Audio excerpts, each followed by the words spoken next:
Hey, welcome to day 5 of our Wait No More video devotional series. My name is John, and today we are in the New Testament book of Matthew.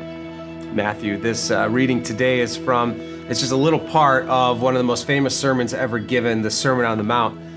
Jesus is the one giving the sermon, and he gives a metaphor, two metaphors. We're just going to talk about one today, but he gives this one metaphor that I have found incredibly powerful and helpful, at the same time, really convicting.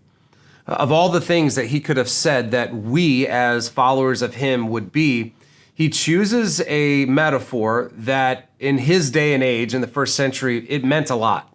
It meant a lot. And the metaphor that he chooses is the metaphor of salt.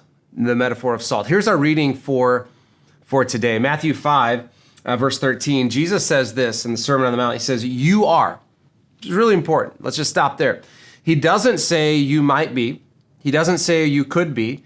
He doesn't say, I don't know, we'll see. He says, no, you are. He goes after our identity. It's even beyond what we're going to do. He goes after our identity. He doesn't just talk about the activity. No, identity precedes activity. It comes before. He says, you are. Why would he say that? Well, because I am. And this is what we begin to see as you and I, sons and daughters of God, are in his family. Because God is, get this, we are. Let me say that again. Because God is, we are. Yesterday, we were in the Old Testament book of Psalm. Because God is the one who preserves us, you are a preserver of those around you. Isn't this interesting? This is way more than an activity. It's way more than something that the people of God do. No, it's who we are. It's who we are. And so this makes sense. Whenever you are salty, whenever you are actually being the salt of the earth, something deeply within you resonates. It's deeply intrinsic, and you can't even put language to it. You and I oftentimes can't even put words to it, but we know in that moment this is right. Why is that? Well, we are.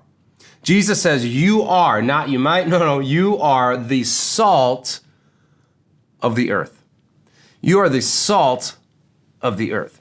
Now, when Jesus said this, it certainly got their attention. Why? Salt was a very prized commodity in the first century. In fact, in the Roman Empire, the Roman soldiers a lot of times would even be paid in salt. The expression, you're not worth your salt, comes from that because it was worth so much, because in the first century, salt was used for so many different things.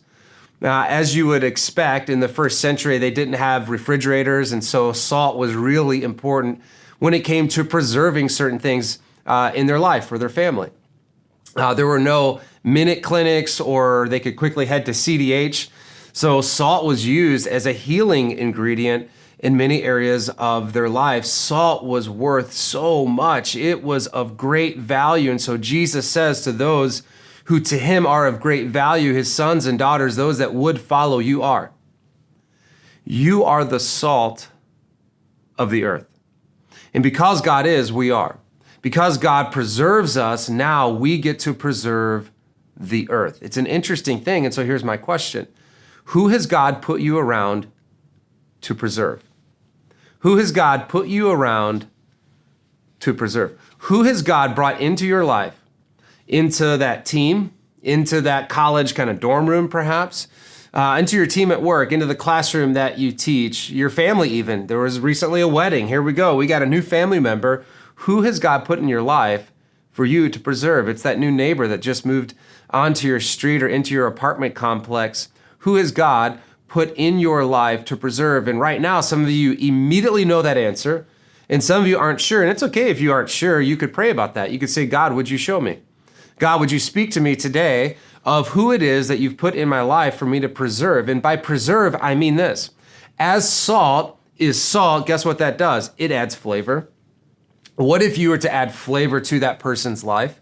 What if you were to add flavor to that person's experience on your team? What if you were to add flavor to their life? It would be as if, man, who would eat that dish without salt? Not me. No, it adds flavor. And in the same way, we preserve by adding flavor. In the same way, we preserve by bringing healing. Salt, get this, at a distance has no power. Salt at a distance has no preserving ability.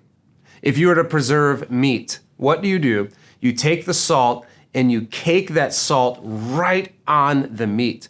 I like to cook. I've been known to cook quite a bit on my big green egg, and whenever I'm wanting to get that salt on the meat, what do? Well, it's the same thing that anyone does. You make sure that that salt is proximate. So salt, at a distance, it loses its power. It's actually operating in a way that serves no purpose. You and I are meant to become proximate to those that God has put in our life to preserve.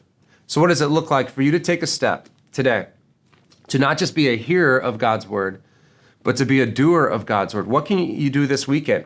What's a walk you can do? What's a coffee you can get? What's a phone call you can make? What's a text you can send to become proximate, to be salt, to preserve, to add flavor, to bring about healing to someone that feels forgotten, healing for someone that is sick, healing for someone that is wounded, that is weary, that is on the brink of quitting? You and I, we are the salt of the earth. So I got an idea. How about let's be salty? Let's be salty. Let's get proximate to those God has put in our life to preserve.